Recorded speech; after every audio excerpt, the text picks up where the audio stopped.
Masters నమస్తే అందరికీ. ఈరోజు రోజులాగానే కథ చెప్పుకొని కథలోని సారాంశం తీసుకొని అప్పుడు ధ్యానం చేద్దాం మాస్టర్స్.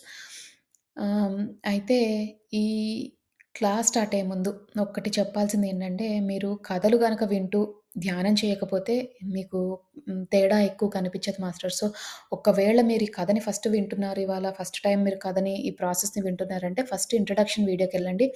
ఎవ్రీ డే ఒక స్టోరీ అంటే ఒక కథ ధ్యానం చేస్తే మీకు తప్పకుండా దివ్యస్థితికి వెళ్ళే అవకాశం ఉంటుంది. 60 రోజులలో డెఫినెట్‌గా మీరు ఆ ఫీలింగ్‌ని గ్యారంటీగా వస్తుంది మాస్టర్స్. సో, అందుకనే చాలా, చాలా, చాలా ఓపికతో మీరు ఈ ప్రాసెస్‌ని స్టార్ట్ చేయండి. అండ్ ఇంకోటేంటంటే అన్నిటికంటే ముఖ్యమైనది చాలామంది మీరు కంప్లెయింట్ చేసేదేంటంటే టైం ఉండట్లేదు మాస్టర్స్ అంటారు. సో, టైం ఉండకపోవడం అనేది చాలా సహజం. ఎందుకంటే మనకున్న 24 గంటల్లో ఇప్పుడు మళ్ళీ ధ్యానాన్ని కూడా ఫిట్ చేయాలి మనం. సో, అది కొంచెం కష్టంగానే ఉంటుంది. ఇబ్బందిగానే ఉంటుంది. కానీ ఏదో ఒక టైం ఒక అరగంట సేపు, ఒక 40 నిమిషాలు రోజు మీవి కాదనుకున్నప్పుడు తప్పకుండా మీకు ఆ ధ్యానం వల్ల వచ్చే బెనిఫిట్స్ చాలా ఎక్కువుంటాయి మీకు. మీకు రాను రాను తెలిసిపోతాయి. సో, అందుకని మాస్టర్స్ ఒక్క రిక్వెస్ట్ ఏంటంటే ప్రతిరోజు డే 1 నుంచి స్టార్ట్ చేయండి. డే 1 స్టోరీ ధ్యానం. డే డే 2 స్టోరీ ధ్యానం. అట్లా మీరు చేసుకుంటూ వచ్చారనుకోండి మీకు డెఫినిట్‌గా 60 రోజులు కూడా ఆగక్కర్లే. 20, 30 డేస్‌లో మీకు తేడా తెలిసిపోతుంది. ఇంకా మిగతా 30 డేస్ మీరు కంటిన్యూ చేశారనుకోండి డెఫినిట్‌గా మీకు దివ్యస్థితికి మీరు చేరుకుంటారు. ఇది ఓపెన్ ఛాలెంజ్ మాస్టర్స్. అయితే మాస్టర్స్ ఈరోజు మనం చెప్పుకోబోయే కథ మన యాంగ్జైటీ గురించి. యాంగ్జైటీ అంటే ఆలోచనలు. ఆహ్, ఆలోచనల్లో కూడా మనము అతిగా ఆలోచించే వాళ్ళు కొంతమందుంటారు. వాళ్ళ కోసం చెప్పే కథ ఇది. అయితే మనం గుర్తుంచుకోవాల్సిందేంటంటే ఎప్పుడు కూడా ఆలోచనలనేవి 2 రకాలు. ఒకటి మంచి ఆలోచనలు, ఒకటి చెడు ఆలోచనలు. ఇప్పుడు మంచి ఆలోచనలేంటంటే, మన బ్రెయిన్ బట్టి కొన్ని ఆలోచనలు మనకొస్తూ ఉంటాయి. అంటే ఒక పని చేద్దాం అనుకున్నామనుకోండి. ఒక ఎగ్జాంపుల్ చెప్తాను. నేనొక షాప్ పెడదాం అనుకున్నా. చీరల షాప్ పెడదాం అనుకున్నా అనుకోండి. మంచి ఆలోచనలంటే ఏంటి? ఆ చీరల షాపు 10 చీరల షాపులవుతుంది. మంచి ఇన్వెస్ట్‌మెంట్ ఒస్తుంది. నేను అందరికి హెల్ప్ చేయగలను. అలాగే నాకొచ్చిన డబ్బులతో నేను దానం చేయగలను. ఇట్లా అట్లా అన్నీ ఏవేవో అన్నీ మనం అనుకోవడం మంచి ఆలోచన. చెడ్డ ఆలోచనలంటే ఏంటి? అమ్మో! ఈ ఊర్లో ఆల్రెడీ 4 చీరల షాపులున్నాయి. నా దగ్గరికే ఎందుకొచ్చి కొంటారు? కొన్నా గూడా మనకు సరిపోద్దా? నేను ఇంత అప్పు తీసుకున్నాను. ఇంత ఇంత రాబడి రావాలి. ఇంత రాకపోతే ఇంత కష్టము అని లెక్కలేసుకుంటూ అన్నీ అది చెడు అనను. ఓవర్ థింకింగ్ అనమాట. అంటే ఎక్కువ ఆలోచించడం. దానివల్ల ఏమవుతుంది అన్న విషయాన్ని ఈరోజు మనం కథలో తెలుసుకుందాం మాస్టర్స్. అయితే ఒక ఊర్లో ఒక గ్రామంలో ఒక బిజినెస్ చేసుకునే అతను ఉంటాడు. అతను ఏంటంటే వ్యాపారం చేసుకుంటూ ఉంటాడు. వ్యాపారి. ఆయన వ్యాపారం ఏంటంటే ఆ బిజినెస్‌లో అంతంత మాత్రంగానే ఉంటది ఆ ఊర్లో. అంత పెద్దగా అంటే అది చింతపండు వ్యాపారం అనమాట. అది పక్క ఊరికెళ్తే బాగా లాభాలొచ్చేవి. కానీ ఇతనికి భయము. అంటే కొంచెము ఆహ్, పిరికి స్వభావం కల్లా అతననమాట. ఎక్కువ ధైర్యంగా ఉండలేరు. కొంతమంది ఉంటారట్లా. మగోళ్ళలో ఉంటారు. ఆడోళ్ళలో ఇంకా ఎక్కువుంటారు. అన్నిటికి చిన్న చిన్న వాటికి కూడా భయపడిపోతుంటారు. సో, అలా ఇతను భయపడుతూ ఉన్నాడనమాట.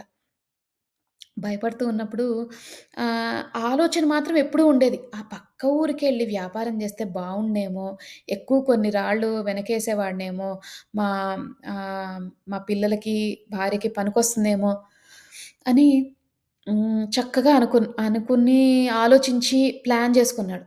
మరి భయస్తుడు కదా! ఏం జేయాలి? ఒక్కసారయితే ట్రై చేద్దాము అని అనుకున్నాడు. ఇది ఇట్లా ఆలోచించుకోబట్టి ఒక 2 ఏళ్లయింది. 3 ఏళ్ళో 2, 3 ఏళ్ళు పైనే అయింది. ప్రతిరోజు ఆలోచించుకుంటాడు. పక్క ఊరికెళ్ళి బిజినెస్ చేయాలి, పక్కూరికెళ్ళి బిజినెస్ చేయాలి, పక్కూరికెళ్ళి బిజినెస్ చేయాలని ధైర్యం సరిపోవట్లే. ఎందుకంటే విపరీతమైన ఆలోచనలు. డబ్బులొస్తాయా? ఆ ఊర్లో నన్ను రానిస్తారా? నేను ఈ చింతపండు వ్యాపారం అక్కడ ఏమైనా అయితే నేను వచ్చిన డబ్బులు ఎవరైనా దొంగలు తీసుకెళ్ళిపోతారా? అక్కడ రాజుగారు నన్ను ఊరుకుంటారా? రకరకాల ఆలోచనలనమాట. ఇన్ని ఆలోచన మధ్యలో డెసిషన్ తీసుకోలేకపోయారు. అయితే ఒకరోజు ధైర్యం చేసి ఇంక ఎళ్ళిపోదాము అనుకుంటాడు. పక్కూరికి ఏదైతే అదయింది ఎళ్ళిపోదాం అనుకుంటాడు.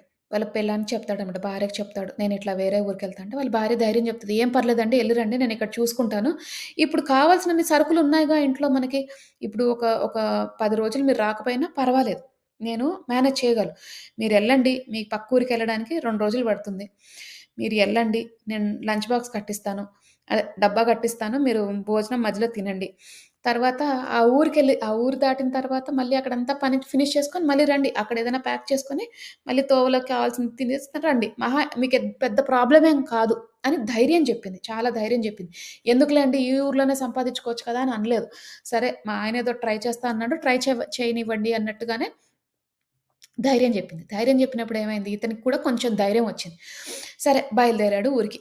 వాళ్ళ ఆవిడ లంచ్ బాక్స్ అంతా తయారు చేసి ఇచ్చింది. 2 రోజులకి కావాల్సిన బండారాలు అన్నీ తయారు చేసి ఇచ్చిందనమాట. ఇచ్చినప్పుడు ఆహ్, తీసుకెళ్ళాడు. నడుచుకుంటూ ఎళ్తున్నాడు భయంగానే. భయస్తుడు గదా! మామూలుగానే భయస్తుడు, ఎక్కువ ఆలోచిస్తాడు. ఇంకేముంది రకరకాల ఆలోచనలు వెళ్ళేప్పుడంతా. అప్పట్లో ఏంటంటే ఇప్పటిలాగా ఫోన్‌లు, పాటలు ఏదైనా పని జేసుకుంటుంటే పాటలు పెట్టుకొని పని జేసుకుందాం తొందరగా అయిపోద్ది. నడిచేటప్పుడు వాకింగ్‌కెళ్ళినప్పుడు ఎవరితోటైనా ఫోన్ మాట్లాడుతూ వెళ్దాం. ఇదే అట్లాంటివేవి ఆప్షన్స్ లేవు. ఆహ్, మూట కట్టుకున్నాడు, చింతపండు పెట్టుకున్నాడు, మోసుకొని ఎళ్తూనే ఉన్నాడు. సరే ఎళ్ళాడు. సగం దూరం వెళ్ళిపోయాడు. అయితే ఎండని పట్టు పోయాడు గాబట్టి కొంచెం ఎక్కువయ్యేటప్పటికి ఆకలేసేసి తొందరగా తినేసాడు. ఎందుకంటే భయంగా ఉన్నప్పుడు ఒక్కొక్కసారి మనము ఎక్కువ తినేస్తాం తెలియకుండానే. ఆలోచనలెక్కువొస్తాయి. భయమేస్తున్నప్పుడు అది స్ట్రెస్ ఈటింగ్ అంటారనమాట. అంటే ఏంటి తెలియకుండానే తినేస్తుంటాం. అట్లానే 2 రోజులు కట్టిచ్చిన ఫుడ్డంతా ఆయన తినుబండారాలన్నీ గూడా సాయంత్రం కల్లా అయిపోయినాయి. 4:00కల్లా 2 రోజులకి వాళ్ళ భార్య కట్టిచ్చింది గదా! మొత్తం అయిపోయినియి. ఈ టెన్షన్ బెట్టు అసలే భయస్తుడు. భయపడుకుంటూ ఊరికెళ్తున్నాడు. సగం దూరం ఎళ్ళిపోయాడు. సగం దూరం వెళ్ళంగానే ఒకటో రోజు చివర్లోనే అయిపోయినియి. అన్నీ అయిపోయినియి. అమ్మ! రేపంతా ఎట్లా గడుస్తది? అసలే ఎండాకాలం. ఆకలేస్తుంది, దాహమేస్తుంది. ఎట్లరా బాబు! అని భయపడిపోయాడు. ఏముందిలే ఒకరోజు తినకపోతే గూడా ఏం గాదులే అనుకుంటాడు. ధైర్యం చెప్పుకోవడానికి ప్రయత్నిస్తున్నాడు. కానీ భయస్తుడు. అబ్బో! చాలా భయపడిపోతున్నాడు. ఎట్లా ఇప్పుడు ప్రాబ్లమ్ ఎట్లా సాల్వ్ జేయాలి? అప్పుడు గట్టిగా కళ్ళు మూసుకొని అనుకుంటాడు మనసులో. అబ్బా! నాకు కొంచెం తాగడానికి కొంచెం నీళ్లొచ్చినా బావుండేది. కనీసం ఈ రాత్రి ఎట్లో గట్ల గడిపించి నెక్స్ట్ డే అంటే రేపు పొద్దున్న కల్లా రేపటిది రేపు చూసుకుంటాను. ఇవాళంతా తిన్నా కాబట్టి రేపు ఓపిక ఉండొచ్చేమోలే పడుకుంటే నీళ్ళు తాగేసి పడుకుంటే చాలు అన్నట్టు. 4 అప్పుడన్నమాట. బాగా ఎండగా ఉంది. నీళ్ళు తాగాలని అనిపిచ్చింది. నీళ్ళు లేవు అయిపోయినియి. అయితే సడెన్‌గా ఒక చెట్టు కిందకొస్తాడన్నమాట. అది ఏంటంటే కొంచెం ఎడారిలాగా ఉంది ఆ ప్రదేశం. చెట్టు కిందకొస్తాడు. చెట్టు కిందకి రాగానే అబ్బా! ఇక్కడెక్కడైనా నీళ్లు దొరికితే బావుండు అనగానే చక్కగా ఒక గిన్నెలో నీళ్లొస్తాయి. ఆహ్, ఒక ఒక చెంబులో నీళ్లొస్తాయి. అరే! ఎక్కడి నుంచొచ్చారా అని అనుకుంటాడు. భయపడిపోతాడు. బెదిరిపోతాడు ఫస్ట్‌లో. నీళ్లు చూస్తాడు. దాహమేస్తుంది. నీళ్లు తాగకపోతే చచ్చిపోయేలాగున్నాడు. ఏదైతే అయిందిలే అనేసి నీళ్లు తాగుతాడు. కడుపు మంచిగా ఆహ్, దాహం తీరింది. వాటర్ తాగేసాడు. హాయిగా ఇప్పుడు కొంచెం మనసు కుదుట పడింది. హమ్మయ్య! వాటరొచ్చింది. రక్షించాడు భగవంతుడు. అట్లానే కొంచెం ఏదైనా ఫుడ్ గూడా వస్తే బావుండు. నీరసంగా ఉంది. అనంగానే ఒక ప్లేట్‌లో మొత్తం రకరకాలుగా ఫుడ్డంతా వచ్చింది. ఫుడ్డంతా రాగానే బాబోయ్! ఏంటిది ఇంత ఫుడ్డొచ్చింది. అసలిక్కడేమైనా దెయ్యాలు, భూతాలున్నాయా? అసలు ఏంటి అని అనుకున్నాడు. అనుకోని అక్కడే కూర్చొని తినేసాడు. చక్కగా తిన్నాడు. ఇందాక నీళ్లు తాగాడు గదా! కొంచెం ధైర్యం వచ్చింది. తిన్నాడు. వెరైటీ ఫుడ్డు అంతా అసలు స్వీట్లు, హాట్‌లు అసలు కోరుకున్నదంతా ఫుడ్డంతా వచ్చేసింది. చాలా కడుపు నిండుగా తినేసాడు. అమ్మో! రేపుంటదో, ఉండదో అనేసి. ఇంక భయముంది గదా! రేపటికి. ఇప్పుడు తినేస్తే కనీసం రేపటికల్లా ఆగుతుంది. రేపంతా ఉపవాసం ఉన్నా నేను ఊరికెళ్ళిపోవచ్చు. ఊరు దాటొచ్చు అని అనుకుంటాడు. తినేస్తాడు. తినేసి నీళ్ళు, ఫుడ్డు అంతా అయిపోయింది. చక్కగా తినేసాం. ఒక పరుపుండి చక్కగా చెట్టు కిందున్నాను గదా! హాయిగా చల్లగా గాలొస్తుంది. మంచిగా ఒక పరుపు, దిండు, ఒక దుప్పటి ఉంటే ఎంత హాయిగా పడుకోవచ్చు అసలు. పొద్దున వరకు లేవాల్సిన అవసరమే లేదు. హాయిగా పడుకోవచ్చు అనంగానే పరుపొస్తది, దిండొస్తది, దుప్పటొస్తది. అసలు పడుకుంటాడు. ఎంత అలసిపోయి ఉన్నాడుగా. నడిచి వచ్చాడు. అలసిపోయి ఉన్నాడు. అసలు కళ్ళు మూసుకోగానే ఠాక్కున నిద్రొస్తది. నిద్ర రాంగానే పడుకుండిపోతాడు. అంతా అయిపోయింది. చక్కగా రాత్రంతా పడుకున్నాడు. పొద్దునయింది. లేసాడు. లేసినప్పుడు ఏమైంది? ఆహ్, గుర్తొచ్చింది. అరే! నిన్న ఇట్లా చేశాను గదా! అనేసి. తర్వాత మన మన మైండ్ చూడండి. అంతా మంచి జరుగుతున్నా గూడా చెడు జరుగుతదేమో అని ఒక భయం ఎక్కడో ఉంటది మనకి. అంతా మంచి జరుగుతున్నా గూడా అమ్మో! ఇంకేమైనా అయిద్దేమో, చెడొస్తదేమో ఇంకా అని. అట్లానే ఇతను గూడా అదే పని జేశాడు. అమ్మో! ఇవన్నీ ఎళ్ళిపోతే ఎట్లా అని అనుకున్నాడు. అంతే. నిమిషంలో అంతా మాయం. కంప్లీట్‌గా ఇప్పటిదాకా అన్నీ వస్తా ఉన్నాయి కోరుకున్నయి. అంతా పోయినాయి. పోయి ఇంక మళ్ళీ నెక్స్ట్ టైమ్ కోరుకుంటే ఇంక రాలే. అసలు మనకి అడిగినప్పుడు గూడా ఏమీ రాలేదు. అప్పుడు, అప్పుడు అనుకున్నాడనమాట. మనము ఎప్పుడైనా సరే అతనికి తెలిసొచ్చింది. లైఫ్‌లో ఎప్పుడైనా సరే మనకేదైనా ప్రస్తుత కాలం మంచి జరుగుతుందనుకోండి, రాబోయే కాలం గురించి ఆలోచించాల్సిన అవసరం లేదు. ఫస్ట్ ప్రస్తుత కాలాన్ని ఎంజాయ్ చేద్దాం. ఇప్పుడు అదే గనక తను ఎక్కువ ఆలోచించకుండా అదే దానికి తగ్గట్టే ఇప్పుడు అన్నీ కరెక్ట్‌గా అవుతున్నాయి గదా! ఫస్ట్ టైమ్ భయమేసింది. 2 సార్లు భయమేసింది. మూడోసారి చక్కగా పడుకున్నాడు. మంచి రెస్టొచ్చింది. అన్నీ వచ్చినియి.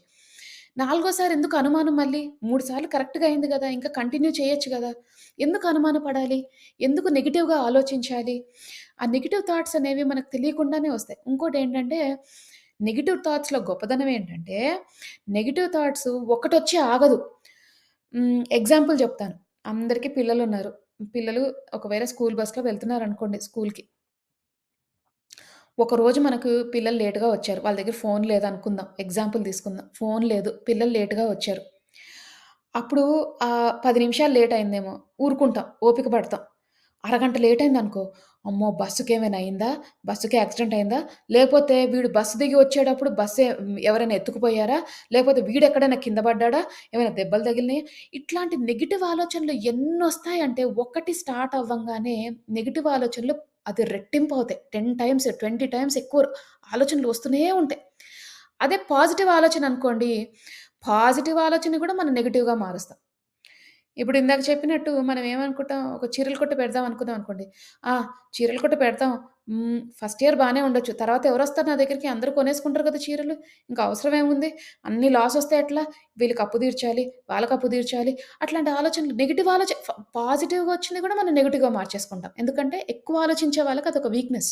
ఎప్పుడైనా సరే ఎక్కువ ఆలోచించే వాళ్ళకి వీక్‌నెస్. వాళ్ళొక డెసిషన్ తీసుకోలేరు. ఇప్పుడు ఇతను గూడా 2 ఏళ్ళు పట్టింది చింతపండు పొయ్యి అమ్మడానికి. ఈ పాటికి ఒక 30 సార్లు, 40 సార్లు ఎళ్లి చింతపండు అమ్మొచ్చుంటే ఒక పెద్ద ఇల్లు కట్టుకునేవాడు. కానీ డెసిషన్ తీసుకోలేకపోయారు. ఇట్లా చాలామందుంటారు. నేను గూడా అంతే డెసిషన్ తీసుకోవాలంటే చాలా భయం. ఒకటేదైనా మంచి జరుగుతుందనుకోండి, అమ్మో! ఇప్పుడెళ్ళాలా? చేంజ్ అనేది చాలా భయం.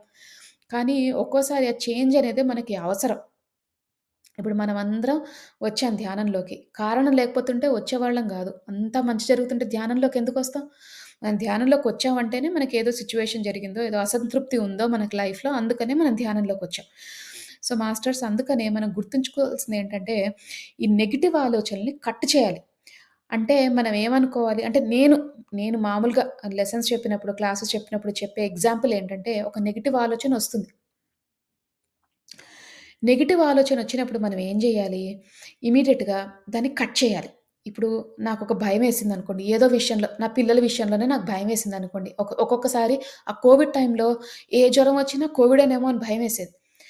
ఒకవేళ నాకట్లా భయమేసిందనుకోండి, అప్పుడు మనం ఏమైద్ది? ఆ నెగెటివ్ థాట్‌ని 100 రెట్లు పోకుండా మనం ఏమనాలంటే, లేదు నేను ప్రతిరోజు ధ్యానం జేస్తున్నాను. భగవంతుడిని నమ్ముకుంటున్నాను. ఏది జరిగినా మన మంచికే. హ్మ్. జరిగితే జరగనివ్వండి. ఏదైతే అది మంచి అది అది మన కర్మ రిలీజ్ అవుతుందనుకోండి, లేకపోతే ఇంకేదైనా అట్లా అనుకోండి.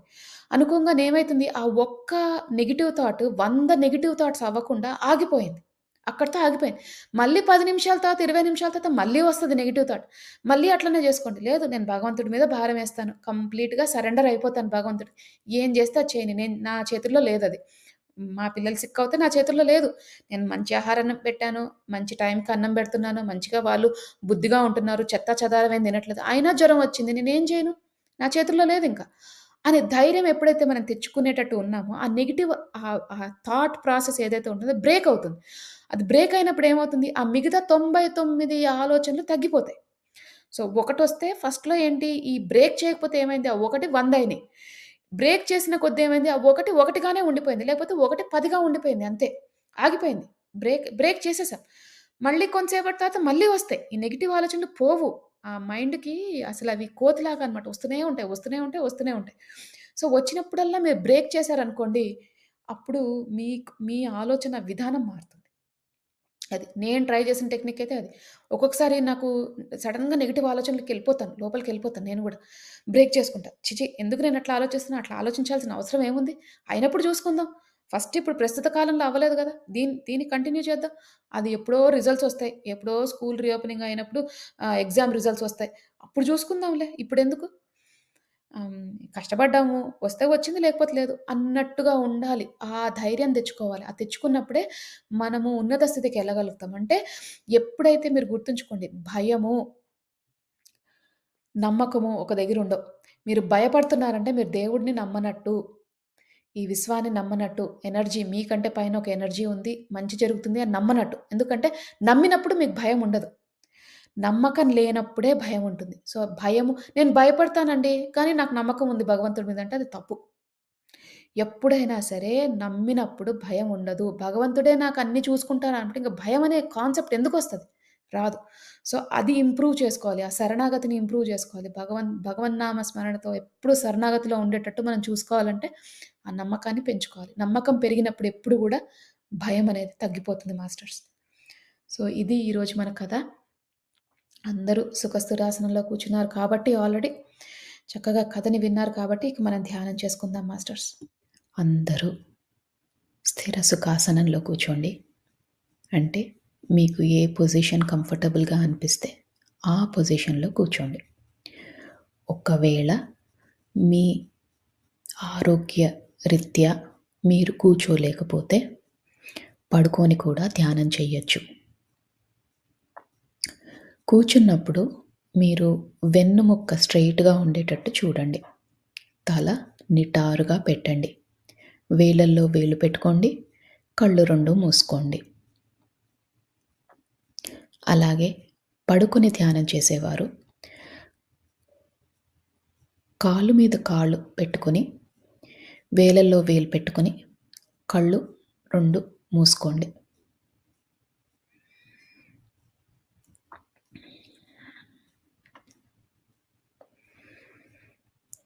ఇప్పుడు మనము నిండు శ్వాసని తీసుకుందాం.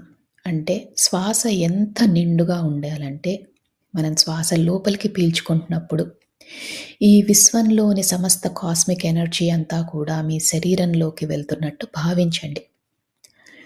ఈ విశ్వంలో ఎంతో మంచి పాజిటివ్ ఎనర్జీ ఉంది. అదంతా కూడా మనం స్వీకరిస్తున్నాం. మన శరీరాన్ని, మన మనసుని ఓపెన్ చేసి పెట్టుకున్నాం. ప్రతి ఒక్క కాస్మిక్ ఎనర్జీ గానీ, పాజిటివ్ ఎనర్జీ గానీ రిసీవ్ చేసుకునే స్థితిలోకి వెళ్ళబోతున్నాం. అందుకని చక్కగా ఒక్క నిండైన శ్వాస తీసుకోండి.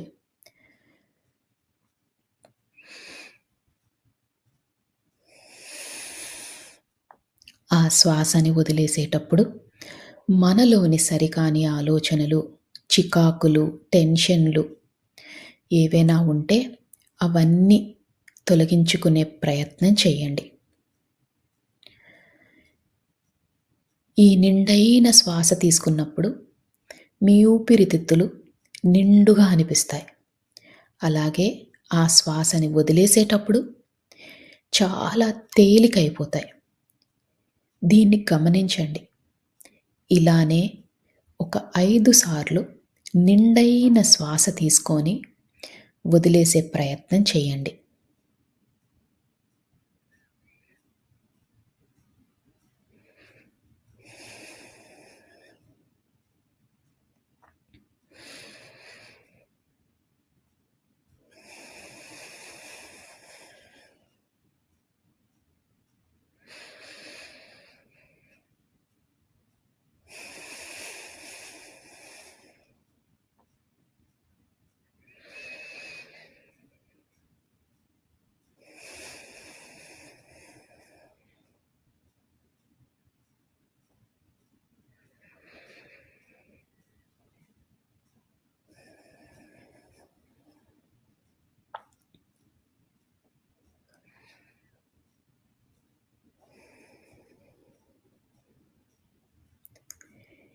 ఇప్పుడు మీ మనసు, శరీరం చాలా తేలికైనట్టు మీకు భావన కలుగుతుంది.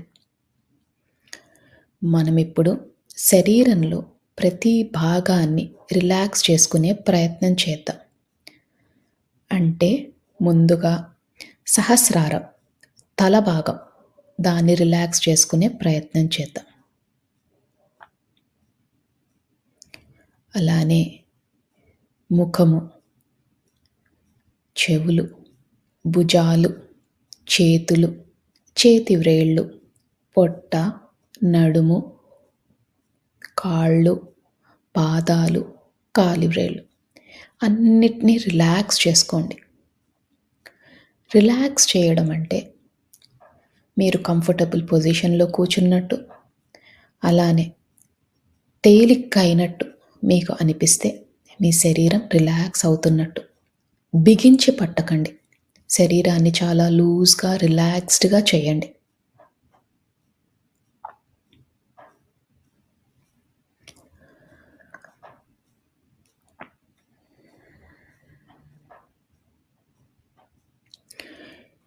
ఇప్పుడు మీ శరీరం అంతా రిలాక్స్ అయింది.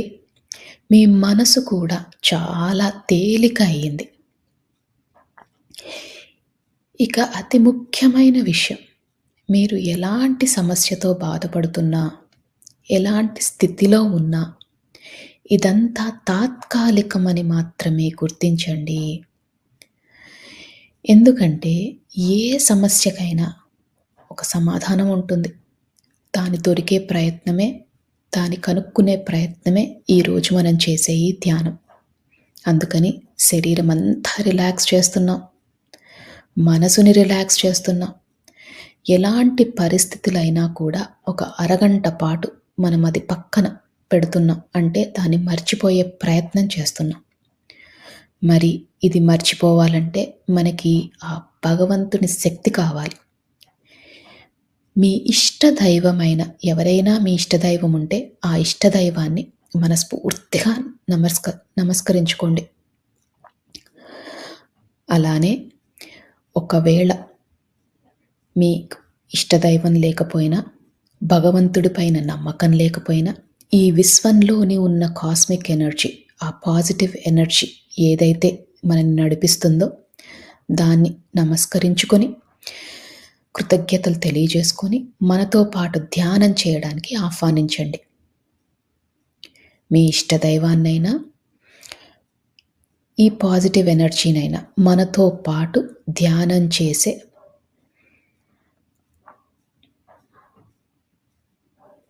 అవకాశాన్ని మనకి ఇవ్వమని మనస్ఫూర్తిగా ఆర్తితో చెప్పుకోండి.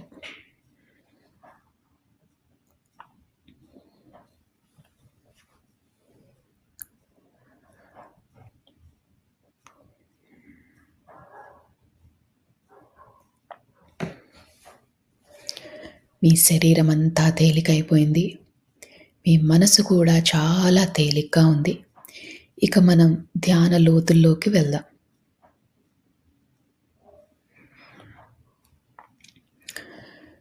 మీకు కనుబొమ్మల మధ్యన బొట్టు పెట్టుకునే దగ్గర రకరకాల రంగులు కనిపిస్తాయి. కొన్నిసార్లు విజన్స్ కానీ, కాంతులు కానీ కనిపిస్తాయి. దాన్ని థర్డ్ ఐ లొకేషన్ అంటారు. ఈ ధ్యానం మొత్తంలో కూడా ఆ లొకేషన్‌లో అంటే మీ కనుబొమ్మల మధ్యన దృష్టి పెట్టేలాగా, దాని మీద ఫోకస్ పెట్టేలాగా చూసుకోండి. మీకు ఎప్పుడు ఆలోచనలు వచ్చినా నెమ్మదిగా శ్వాస మీదికి ధ్యాస మరల్చండి. ఆలోచనలు వస్తూ ఉంటాయి. అది చాలా సహజం. ఆలోచనలు వచ్చినప్పుడల్లా నెమ్మదిగా శ్వాస లోపలికి ఎలా వెళ్తుంది, ఎలా బయటికి వస్తుంది అని గమనించండి.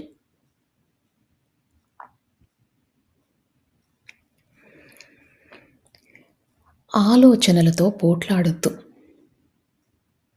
నెమ్మదిగా శ్వాస మీదికి ధ్యాస మరల్చండి.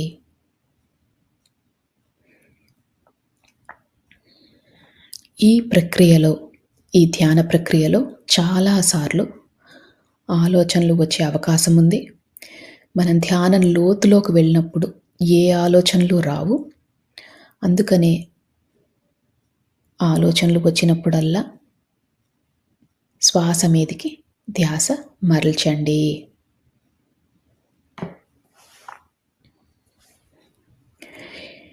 మనం ధ్యాన లోతుల్లోకి వెళ్ళబోతున్నాము.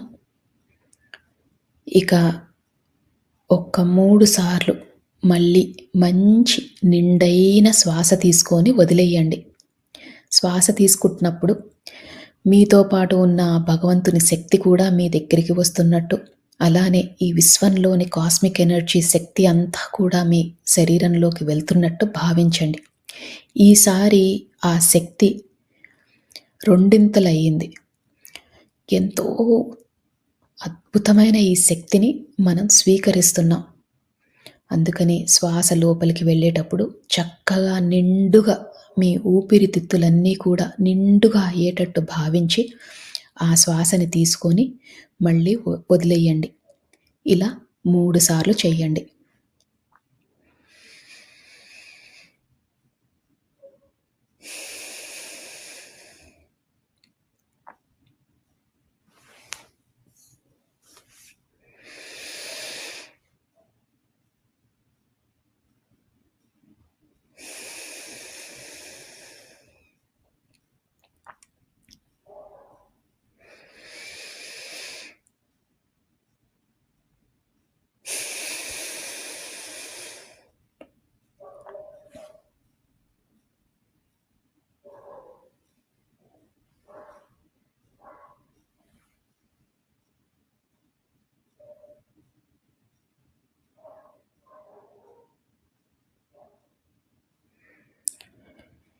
ఇప్పుడు మీ శరీరము, మీ మనసు చాలా తేలికైపోయాయి. ఇంకా మీరు ధ్యాన లోతుల్లోకి వెళ్లారు. అంటే మీ పక్క జరిగేవి ఏమీ వినిపించవు. నా మాటలు మాత్రమే వినిపిస్తున్నాయి.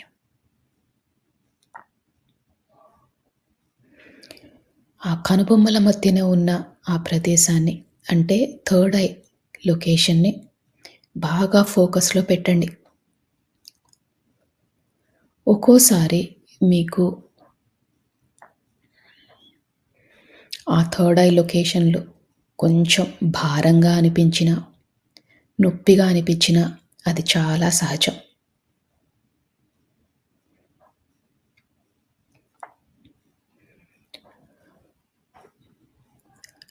మన ఇష్టదైవంతో పాటు, ఈ విశ్వంతో పాటు మనము ఇంకా ధ్యాన లోతుల్లోకి వెళ్తున్నాం.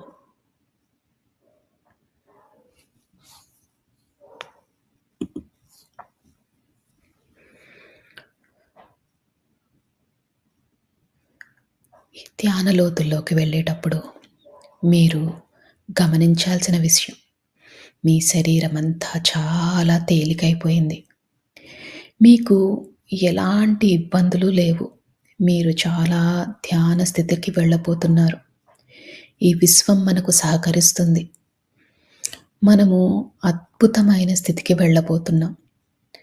మనకున్న పరిస్థితులు తాత్కాలికం మాత్రమే.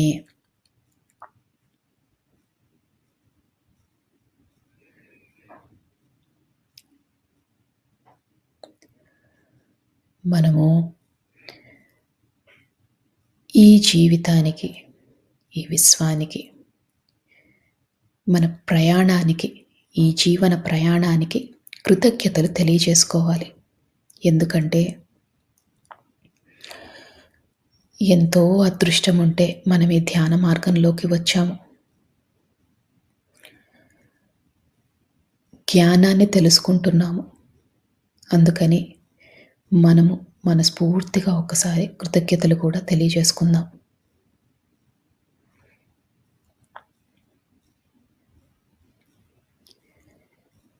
ఈ కృతజ్ఞతలు తెలియజేసినప్పుడు మీ శరీరం ఇంకా తేలికవుతుంది. ఎందుకంటే మీలోని సరికాని ఆలోచనలన్నీ తొలగిపోయాయి. మీరు ఎంతో రుణపడి ఉన్నారు ఈ అవకాశానికి, ఈ విశ్వానికి.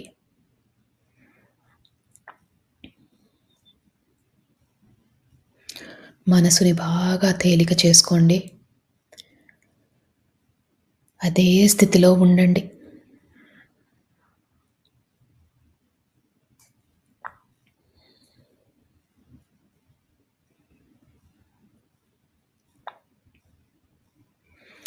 ఆలోచనలు వస్తూ ఉంటాయి. ఆలోచనలు వచ్చినప్పుడల్లా కూడా నెమ్మదిగా శ్వాస మీదికి ధ్యాస మరల్చండి.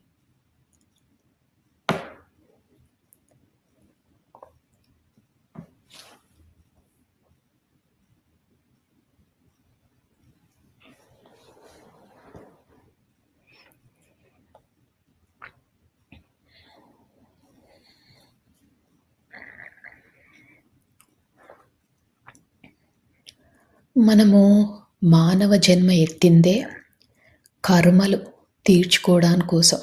అంటే ఎన్నో జన్మలుగా కర్మలు చేస్తున్నాం. దాన్ని తొలగించుకునే ప్రయత్నం చేస్తున్నాం. ఈ కర్మలు తొలగిపోవాలంటే మనలో పరివర్తన చాలా ముఖ్యం. అలానే పశ్చాత్తాపం, ప్రాయశ్చిత్తం కూడా చేసుకోవాలి. అంటే మనం చేసిన తప్పులని గతంలో గానీ, గత జన్మలలో గానీ చేసిన తప్పులని క్షమించమని మనస్ఫూర్తిగా కోరండి.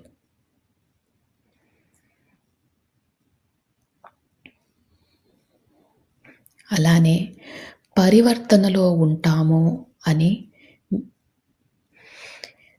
సహాయం కావాల్సిన వాళ్ళకి సహాయం చేస్తామని మనస్ఫూర్తిగా సంకల్పం చేసుకోండి.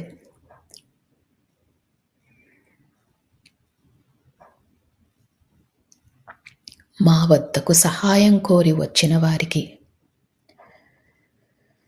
తప్పకుండా మాకు ఉన్నంతలో తోచినంత తప్పకుండా సహాయం చేస్తాము. మేము నేర్చుకుంటున్న ఈ ధ్యానాన్ని, జ్ఞానాన్ని పంచుతాము.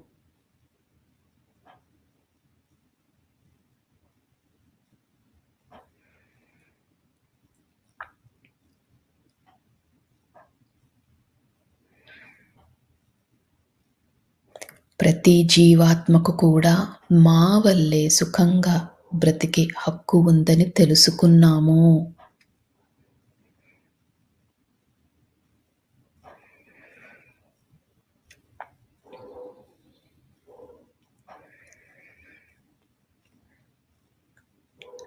ఈ విశ్వానికి, ఈ భూమాతకు కావాల్సిన సహాయం చేస్తాము.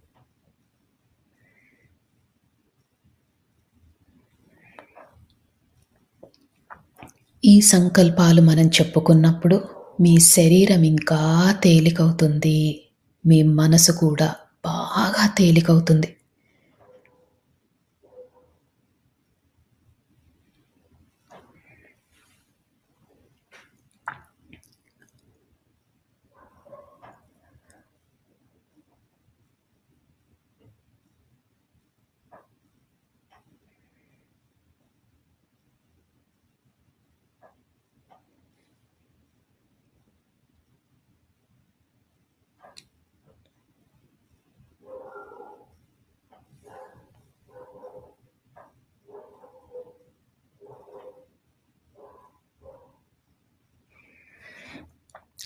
ఈ సంకల్పం చెప్పుకున్నప్పుడు మీ శరీరం చాలా తేలికైంది. ఇంకా లోతులోకి వెళ్ళే ప్రయత్నం చేయండి.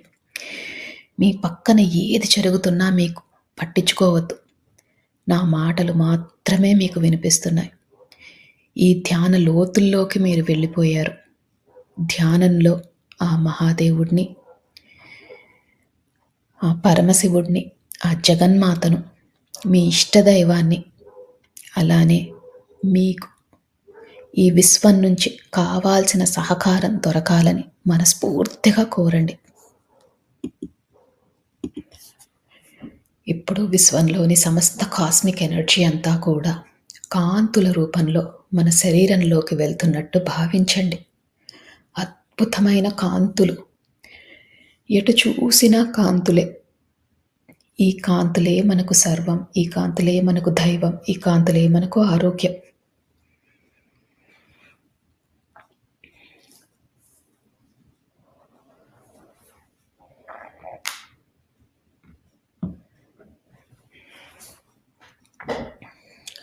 ఈ అద్భుతమైన కాంతుల వల్ల మన శరీరం చాలా ఆరోగ్యంగా ఉంటున్నట్టు భావించండి. అలానే ఈ ధ్యానం చేసినందువల్ల మనలోని సరికాని ఆలోచనలు అన్నీ తొలగిపోతున్నట్టు భావించండి.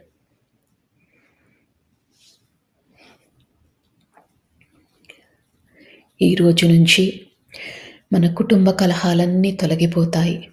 మన ఆర్థిక స్థితి మెరుగుపడుతుంది. మనం పడుతున్న మానసిక వ్యధ తొలగిపోతుంది. మన ఆరోగ్యం మెరుగుపడుతుంది. అద్భుతమైన కాంతులు. ఎటు చూసినా కాంతులే.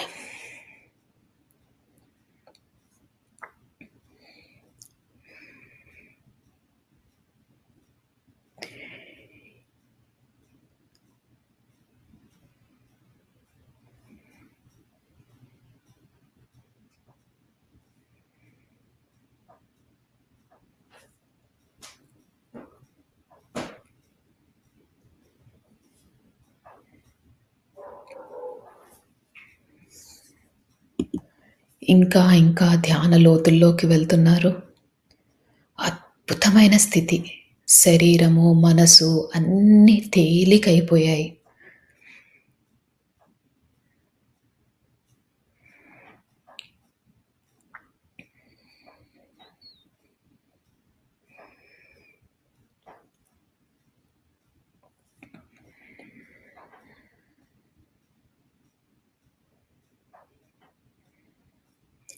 ఒకవేళ ఆలోచనలు వస్తుంటే, ఆలోచనలని వాటితో పోట్లాడకుండా నెమ్మదిగా శ్వాస మీదికి ధ్యాస మరల్చండి.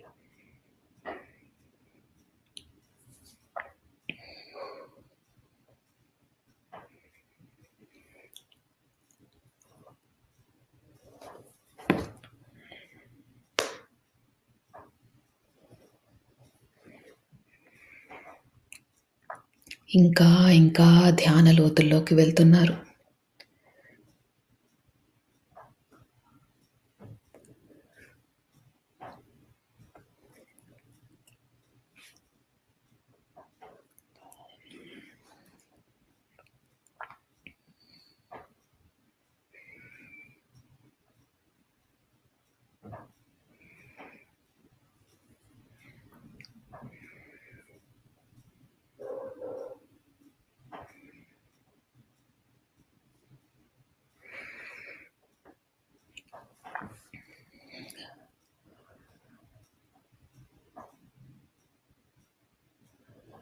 కనుబొమ్మల మధ్యన బొట్టు పెట్టుకునే దగ్గర మీకు రంగులు కనిపించినా, కాంతులు కనిపించినా, విజన్స్ కనిపించినా ఇంకా లోతుకు వెళ్ళండి.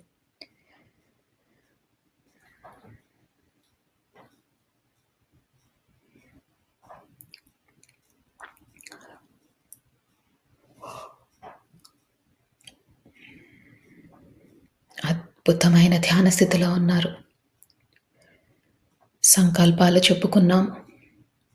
పశ్చాత్తాపంలో ఉంటామని, ప్రాయశ్చిత్తం చేసుకుంటామని, పరివర్తనలో ఉంటామని మనము విశ్వానికి మాట ఇచ్చాం.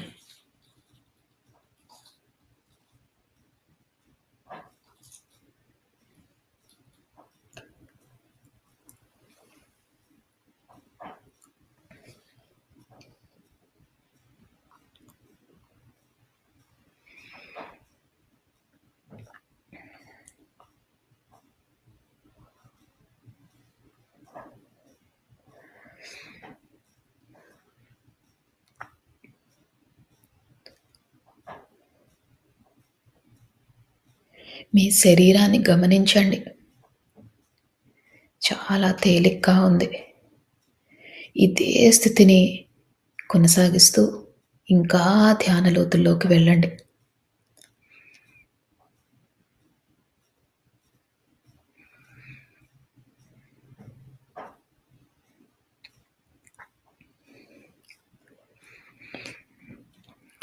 ఇప్పుడు మీరు ఈ జన్మలో ఎవరినైనా మీరు బాధ పెట్టి ఉంటే మనస్ఫూర్తిగా వాళ్ళకి క్షమాపణలు తెలియజేసుకోండి. అజ్ఞానంతో, అహంకారంతో వాళ్ళని బాధ పెట్టాము అని మనస్ఫూర్తిగా వాళ్ళని క్షమించమని కోరండి.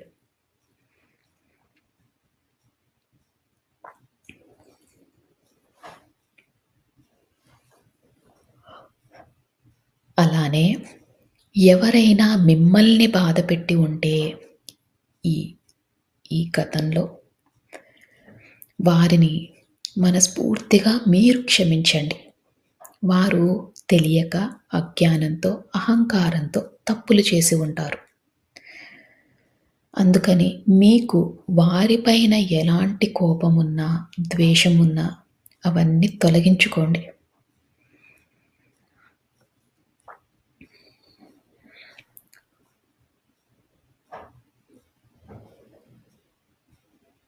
ఇలా చేసినప్పుడు మన మనసు శూన్యమవుతుంది.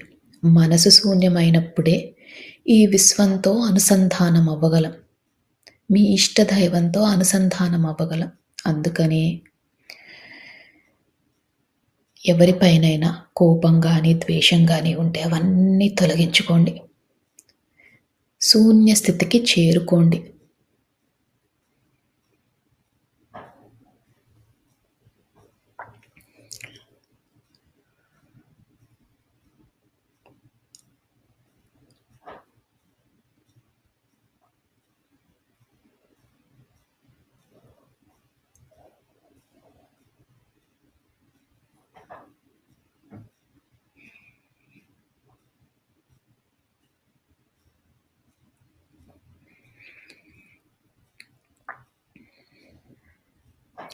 ఎప్పుడైతే మనం క్షమాపణ కోరామో, మనని బాధపెట్టిన వారిని క్షమించామో, మన మనసు శూన్య స్థితికి చేరుకుంది. మీరు ఇంకా ధ్యాన లోతుల్లోకి వెళ్తున్నారు.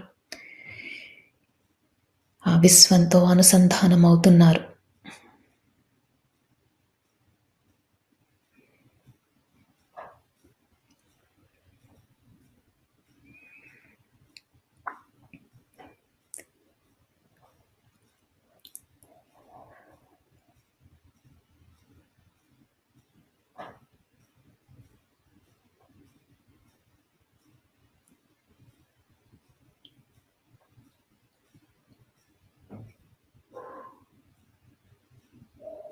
ఇదే స్థితిని కొనసాగిస్తూ మీరు ఇంకా ధ్యాన లోతుల్లోకి వెళ్ళండి.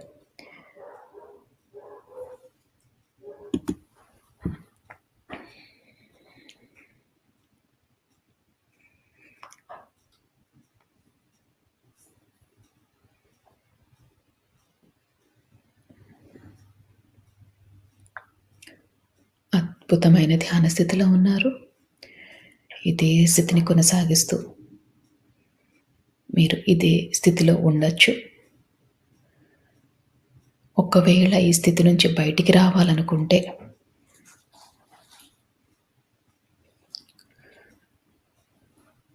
మీ శరీరాన్ని కొద్దిగా కదపండి.